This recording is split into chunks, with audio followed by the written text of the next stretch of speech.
We're gathered here on this afternoon for a very critical announcement. We came as clergy persons to announce our collective and individual endorsement of our dynamic mayor, Franklyn Young.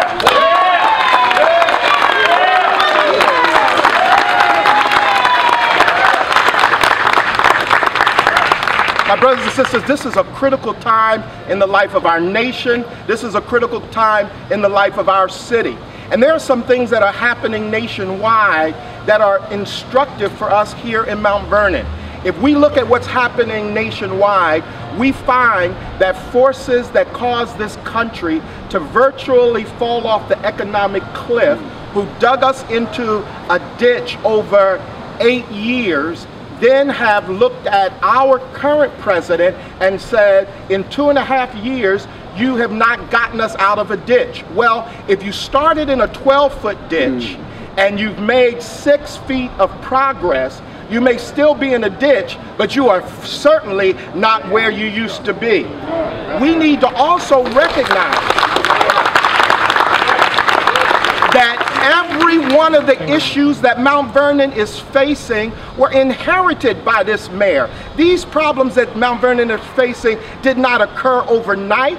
They were inherited, but this mayor has led us in making forward progress, and we're here to affirm the fact that if you look at the record, this is not about rhetoric, this is about the record. Look at the record. City Hall, the Department of Planning, the Department of Buildings is now operating with a higher level of efficiency. That's not rhetoric, that's a fact.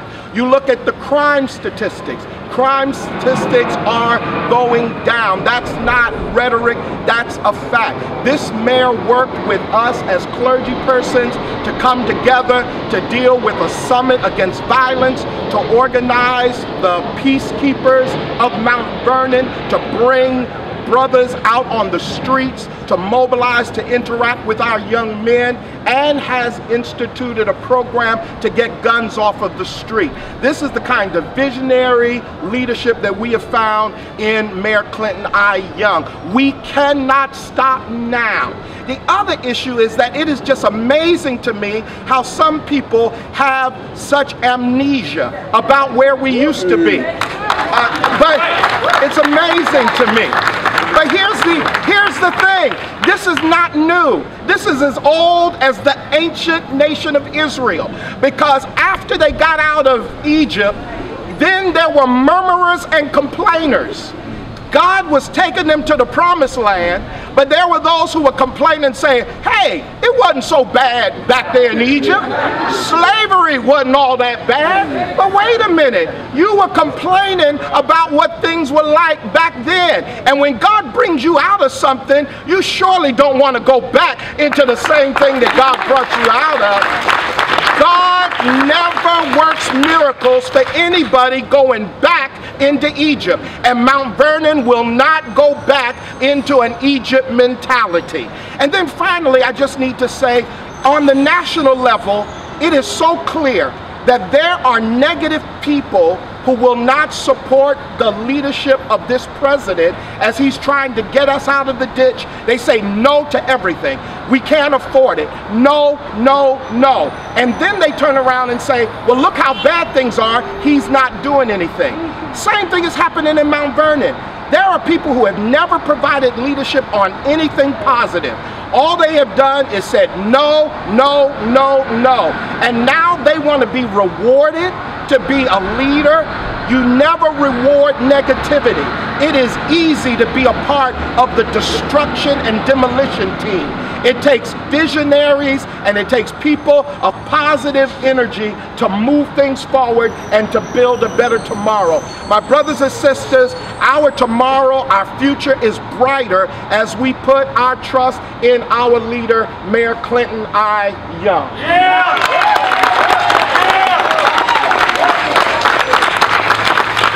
I want to do two things. One is I want to thank the other clergy persons for being here, because it takes courageous leadership to take a stand. There are those who want to suggest that clergy ought to be silent. Well, people who suggest that clergy ought to be silent, first of all, don't know our history. We would not be where we are now if it weren't for strong clergy people standing up and making their voices heard. Don't be fooled. Don't be fooled. Those that want your clergy leaders to be silent, it's a tactic so that those that don't have our best interests in mind can be the ones that are vocal. I am determined to speak up. If a strip club owner can endorse somebody, a pastor certainly ought to endorse somebody.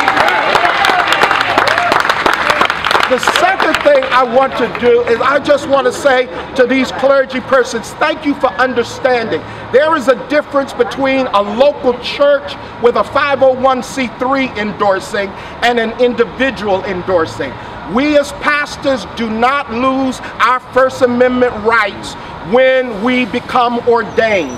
We have a right to speak out on the issues, and we have a right to personally take stands in support of a candidate. And so I want to thank these great leaders who are not just here today, they are on the front lines through thick and thin, doing work every day to move this city forward. When you look up here, you see those that really have been involved in making Mount Vernon a better place. Are we perfect? No. Is Mount Vernon perfect? No. But I'd rather have spiritual leaders like these men and women than to be without those kind of leaders. So I want to present the Reverend Dr.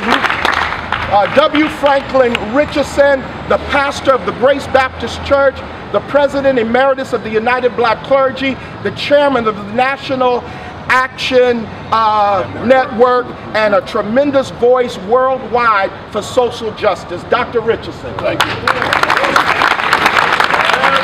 I want to thank our President, Darin Moore, who is an extraordinary leader and who has credibility in this community. He's not somebody who came about yesterday. He's somebody who has credibility. There are a lot of people who have showed up in recent times without credibility and who lack integrity. But Darin Moore has been a person, a leader in this community. I'm here today to join with my colleagues in support of Clinton I. Young as the next mayor and the continuing mayor of the city of Mount Vernon.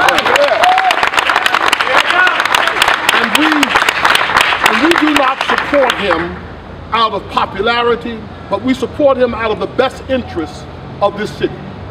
We have looked at all of the people running. We didn't put on blinders. We looked at the possibilities, the options. But the options do not compare with the promise that Clinton Young offers to this city.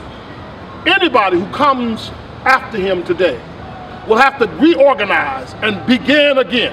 And we will have to, as a city, go through that all over again and throw away all of the people we've searched hard to put in position to execute the program and the progress of the city. He is the best choice to continue progress in this community. And we are using our influence, our credibility totally behind. I want everybody to be clear that anything I have done, anything I have influence with is totally behind this man as the next mayor of the city of Mount Vernon.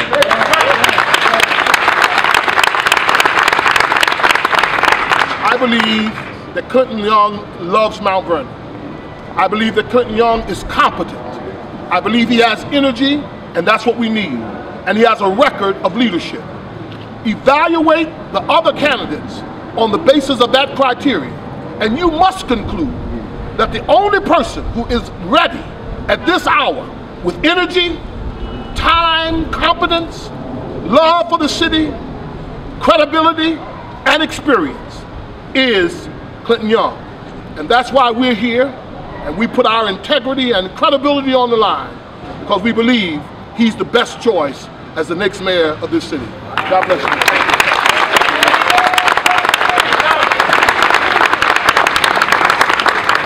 I want us to hear the voice of another leader in the life of this community who has been on the front lines, who has been dealing with educational issues and dealing with economic empowerment issues, Bishop Collie Nathan Edwards, who serves as the Vice President of the United Black Clergy and the pastor of the Friendship Worship Center. Will you receive Bishop Collie Nathan Edwards?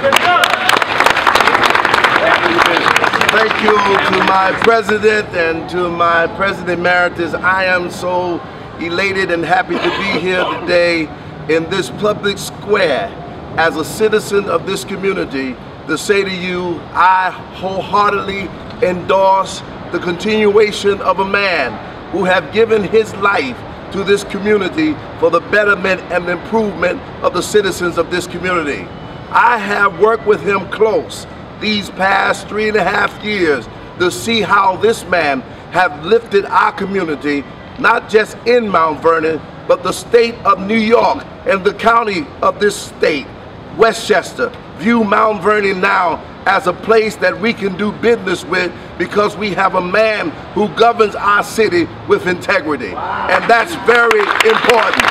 He is a man that governs with integrity, regardless to what you've heard, regardless to what they say in the street.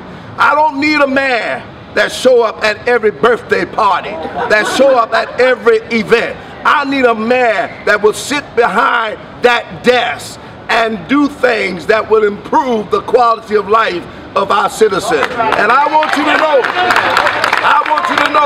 I have found this man to be the man who's able to get the job done. And I urge all of my fellow residents in this city to please let your mind lead you and don't allow your emotions to lead you. We need somebody that can continue the progress of this city.